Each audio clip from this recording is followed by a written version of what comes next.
بسم اللہ الرحمن الرحیم۔ السلام علیکم۔ حضرت علامہ جلال الدین سیوطی رحمۃ اللہ علیہ نے لکھا ہے کہ حضرت صدیق رضی اللہ عنہ نے قبل از اسلام اور قبل از ظہور نبوت شام کی طرف تجارت کے لیے سفر فرمایا۔ شام سے قریب ایک خواب دیکھا جس کی تعبیر آپ نے بحیرہ راہب سے معلوم کی۔ اس راہب نے کہا، اللہ تعالیٰ آپ کو خواب سچا کرے گا۔ آپ کی خواب کون سے ایک نبی مبعوث ہوگا، آپ ان کی حیات میں ان کے وزیر ہوں گے اور بعد وفات ان کے خلیفہ ہوں گے۔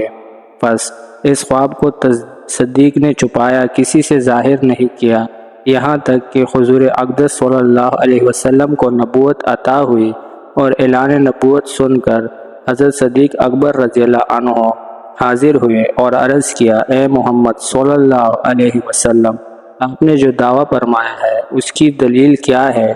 آپ صلی اللہ علیہ وسلم نے فرمایا کہ اس کی دلیل وہ خواب ہے جو تم نے شام میں دیکھا تھا۔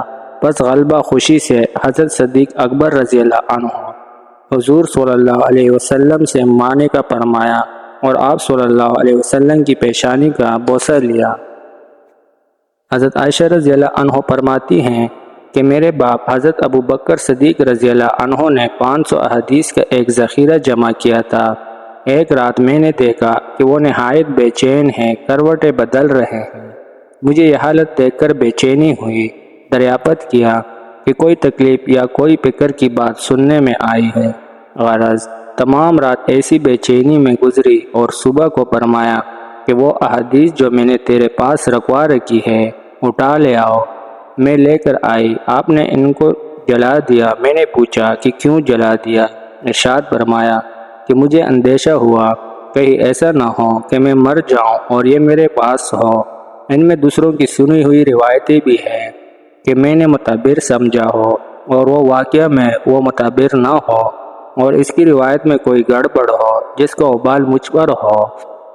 فائدہ: حضرت ابو بکر صدیق رضی اللہ عنہ کا یہ علمی کمال اور شغف تھا کہ انہوں نے 500 احادیث کا ایک رسالہ جمع کیا اور اس کے بعد اس کو جلا دینا یہ کمال احتیاط تھا۔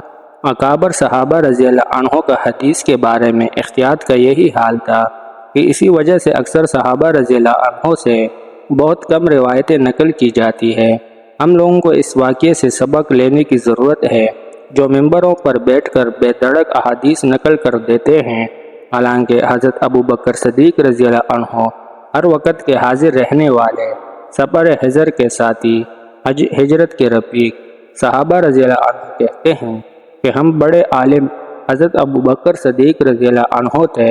حضرت عمر رضی اللہ عنہ فرماتے ہیں کہ حضور صلی اللہ علیہ وسلم کے وصال کے بعد جب بیعت کا قصہ پیش آیا اور حضرت ابو بکر صدیق رضی اللہ عنہ نے تقریر فرمائی تو کوئی آیات اور کوئی حدیث ایسی نہیں چھوڑی جس میں انصار کی فضیلت آئی ہو اور حضرت ابو بکر رضی اللہ عنہ نے اپنی تقریر میں نہ فرما دی ہو۔ اس سے اندازہ ہوتا ہے قرآن پاک پر کتنا عبور تھا اور حدیث کس قدر یاد تھی، مگر پھر بھی بہت کم روایت حدیث کی آپ سے منقول ہے۔ یہی راز ہے کہ حضرت امام اعظم رحمۃ اللہ علیہ سے بھی حدیث کی روایتیں بہت کم نقل کی گئی ہے۔ حضرت ابو بکر صدیق رضی اللہ عنہ کے یہاں کپڑے کی تجارت ہوتی تھی اور اسی سے گزر اوقات تھا۔ جب وہ خلیفہ بنائے گئے تو حسب معمول صبح کو چند چادریں ہاتھ پر ڈال کر بازار میں فروخت کے لیے تشریف لے چلے۔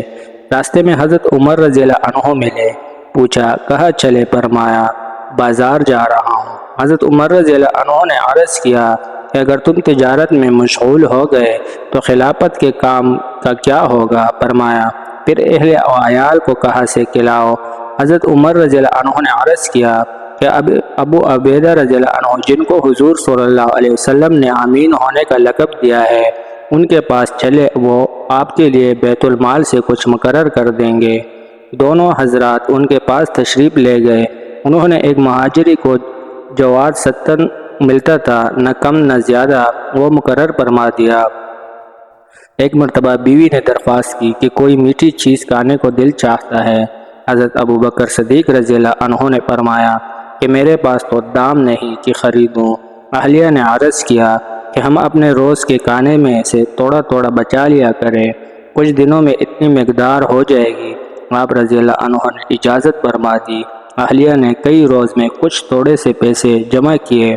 آپ نے فرمایا کہ تجربے سے یہ معلوم ہوا کہ اتنی مقدار ہمیں بیت المال سے زیادہ ملتی ہے، اس لیے جو اہلیہ نے جمع کیا تھا وہ بھی بیت المال میں جمع فرما دیا، اور آئندہ کے لیے اتنی مقدار جتنا انہوں نے روزانہ جمع کیا تھا اپنی تنخواہ میں سے کم کر دیا۔